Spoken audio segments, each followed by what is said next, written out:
Halo teman-teman investor, selamat datang di sesi bedah fundamental kita hari ini. Saya di sini bakal bertindak sebagai mentor saham kalian dan kita bahkan sama-sama ngelakuin analisis yang super mendalam.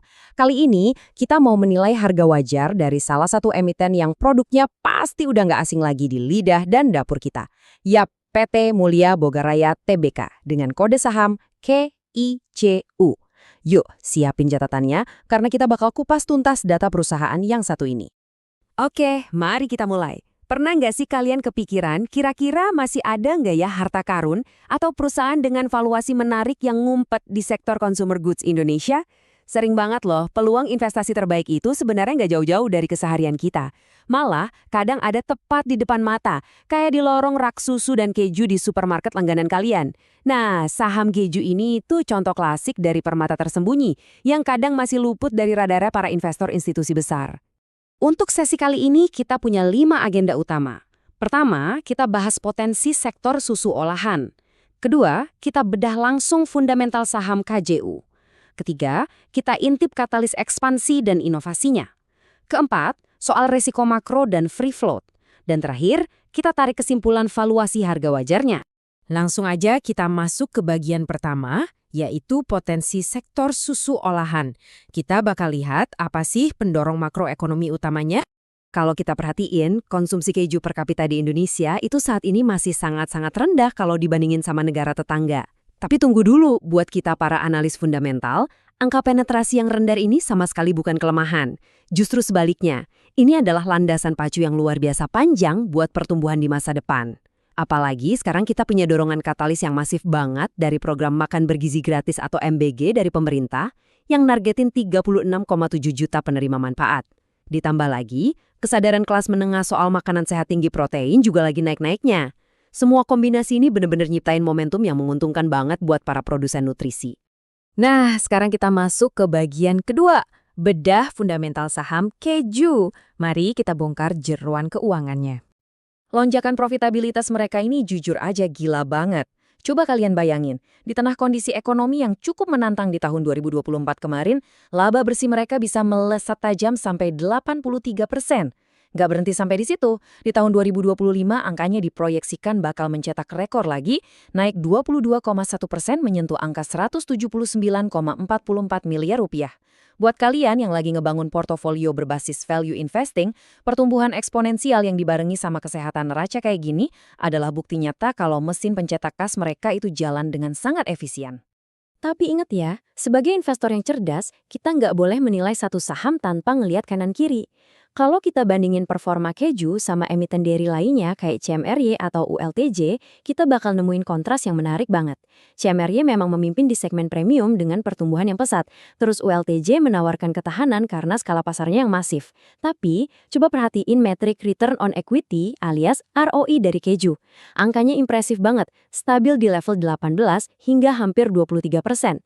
Ini ngebuktiin kalau manajemen keju itu jago banget muterin modal pemegang saham buat mendominasi ceruk pasarnya. Dan yang paling penting, mereka ngelakuin ini dengan porsi utang bank yang sangat minim. Sebuah portofolio yang sehat juga butuh aliran kas nyata dong. Nah, buat tahun buku 2025, keju secara konsisten netapin rasio pembayaran dividen sebesar 50,09%. Ini artinya indikasi yieldnya ada di kisaran 2,8 sampai 2,9%. Strategi membagikan setengah laba jadi uang tunai buat pemegang saham dan secara disiplin nahan setengahnya lagi buat amunisi ekspansi, itu adalah ciri khas perusahaan yang udah matang secara struktural. Mereka tahu persis gimana cara ngebalance antara ngasih imbal hasil ke kita-kita ini sambil tetap mikirin pertumbuhan jangka panjang. Lanjut ke bagian ketiga, katalis ekspansi dan inovasi. Yuk kita intip apa yang bakal bikin perusahaan ini makin gegas ke depannya. Saat ini, perusahaan lagi ngalokasiin belanja modal atau capex raksasa senilai 691,65 miliar rupiah buat ngebangun fasilitas manufaktur baru di Sumedang, Jawa Barat. Dan asal kalian tahu, investasi segede ini tuh bukan sekedar opsi tambahan, tapi udah jadi kebutuhan yang sangat mendesak. Kenapa? Karena utilitas pabrik existing mereka di Cikarang sekarang udah nembus angka kritis, yaitu 85%. Kalau mereka nggak buru-buru bikin pabrik baru, otomatis jalur pertumbuhan produksi mereka bakal stuck. Hebatnya lagi, mayoritas modal fantastis ini didanai langsung dari kantong kas internal mereka sendiri. Keren kan? Kalau kita urai lebih detail, ada 3 pilar utama dalam strategi pertumbuhan mereka. Pertama, pabrik Sumedang tadi, yang ditargetkan beroperasi pertengahan 2026. Ini bakal nambah amunisi kapasitas produksi sebesar 45.249 ton per tahun. Kedua, dan ini menurut saya game changer sejati, adalah masuknya grup raksasa asal Prancis, Bel SA, sebagai mitra strategis. Mereka bawa keahlian global yang bakal ngebantu KEJU bertransformasi dari sekedar produsen bahan masakan domestik jadi produsen camilan sehat bernutrisi tinggi. Terakhir, yang ketiga, ada inisiatif diversifikasi keren kayak peluncuran coklatos profesional dan model restoran rumah Kreacis. Masuk ke bagian keempat, risiko makro dan free float. Sebagai analis yang objektif, kita juga harus berani ngelihat tantangannya.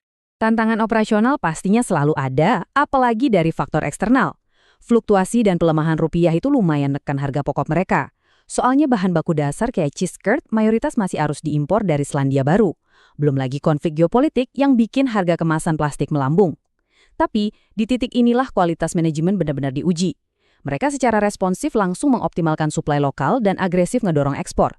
Tujuannya apa? Buat nyiptain natural hedging alias tameng pelindung nilai tukar. Berkat efisiensi skala besar ini, margin kotor kaju berhasil dipertahankan kokoh di kisaran 30%. Jadi mereka nggak perlu naikin harga produk secara drastis ke konsumen. Di sisi regulasi, ada satu PR penting. Bursa Efek Indonesia punya aturan syarat minimal saham beredar publik atau free float di angka 15%. Nah, kepemilikan saham di tangan publik untuk Keju saat ini masih di kisaran 10%. Berdasarkan aturan, karena kapitalisasi pasarnya di bawah 5 triliun rupiah, Keju diwajibkan memenuhi syarat ini paling lambat tanggal 31 Maret 2029. Buat jangka pendek, pelepasan saham ke publik ini mungkin bakal bikin tekanan sementara, karena suplai saham di pasar bertambah. Tapi ingat, kalau kita mikir jauh ke depan layaknya institusi, kebijakan ini justru bakal ngebuka sumbatan yang ada. Pada akhirnya, tingkat likuiditas saham Keju di pasar bakal melonjak signifikan. Oke, akhirnya kita sampai di bagian kelima, kesimpulan valuasi harga wajarnya. Kalau kita ngomongin angka valuasi, saham Keju sekarang diperdagangkan di rasio price to earnings atau PE di kisaran 18,10 kali. Terus price to book value-nya atau PBV ada di 3,86 kali. Untuk kategori perusahaan barang konsumsi dengan tingkat ROI stabil di atas 18%, angka valuasi premium kayak gini tuh bisa dibilang cukup wajar. Tapi ada satu catatan penting dari saya, meskipun arah jangka panjangnya sangat menjanjikan, kalian harus siap mental buat hadapin volatilitas laba. Tadi kan kita lihat ada potensi lonjakan, tapi di sisi lain proyeksi laba bersih tahun 2025 juga beresiko terlihat mendatar alias flat. Jangan keburu panik dulu, ini wajar kok karena adanya tumpukan beban penyusutan dan biaya praoperasi yang mendahului berdirinya pabrik baru di Sumedang. Ada satu pernyataan menarik dari direktur utamanya yang benar-benar merangkum seluruh tesis investasi kita hari ini. Beliau bilang, tingkat konsumsi yang rendah saat ini justru adalah ruang besar untuk tumbuh. Artinya apa? Dengan mengoleksi saham ini di posisinya sekarang, kalian bukan cuma sekedar punya bagian dari sebuah pabrik makanan. Kalian lagi berinvestasi di awal mula sebuah pergeseran gaya hidup besar-besaran, di mana jutaan keluarga kelas menengah di Indonesia mulai beralih ke produk-produk bernutrisi. Jadi, kita udah sampai di penghujung sesi. Fundamental perusahaannya udah terbukti solid, manajemennya jago ngelewatin krisis, dan peta jalan ekspansinya juga udah sangat jelas. Tapi semua ini kembali lagi ke psikologi kalian sebagai investor. Pertanyaan saya, punya nggak sih kalian kesabaran untuk nge-hold saham ini melewati masa-masa ekspansi dan beban stagnasi laba di 2025? Tentu saja, demi memanen lonjakan pendapatan di saat pabrik Sumedang mulai beroperasi penuh di pertengahan 2026 nanti. Coba pelajari lagi datanya, ukur time horizon kalian, dan tentukan keputusannya.